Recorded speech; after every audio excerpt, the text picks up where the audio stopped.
I didn't move, didn't breathe properly, didn't think clearly, just stood there while everything we built slipped out of my hands. But then I walked slowly to the table, picked up the folder she tossed earlier. I flipped it open, page after page, contracts, agreements, signatures. They were only hers, no trace of me, which meant she had been planning this for a while. My jaw tightened. Okay, I whispered to myself. Okay.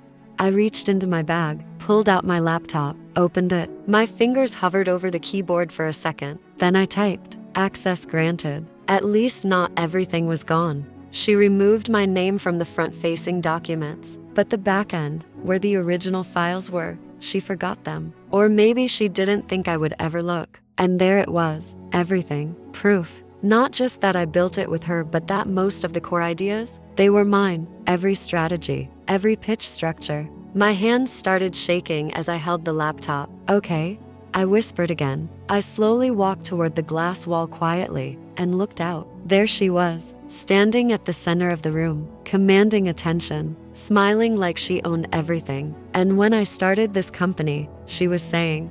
The investors nodded, impressed, buying all of it. One of them asked, and your team? She didn't hesitate. Small, efficient. I like to keep control of the vision. I leaned my forehead lightly against the glass, closed my eyes for a second. If I walked in right now, if I exposed her, what would happen? It would definitely be messy. My eyes opened slowly, and I stepped back.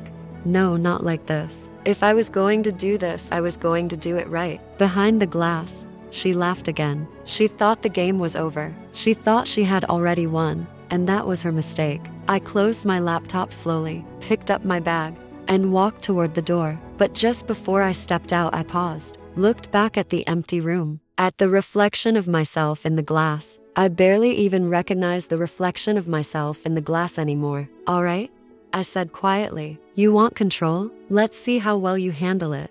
And then I walked out. The next morning felt wrong. Just sunlight breaking through clouds like nothing had happened. My phone buzzed before I even got out of bed. Unknown number. I stared at it for a second, then answered. Hello? I said. There was a pause, soft breathing, then a known voice. Hi, is this, are you the one who worked with Amara? I sat up slowly. Me.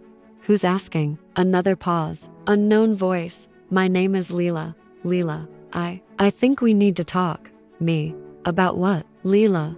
About what she did to you, and what she's about to do next. I met Leela that afternoon in a small cafe, corner table. I could tell she had arrived early by the half-empty cup of tea in front of her, hands wrapped tightly around it like she needed warmth. She looked up when I walked in, nervous smile.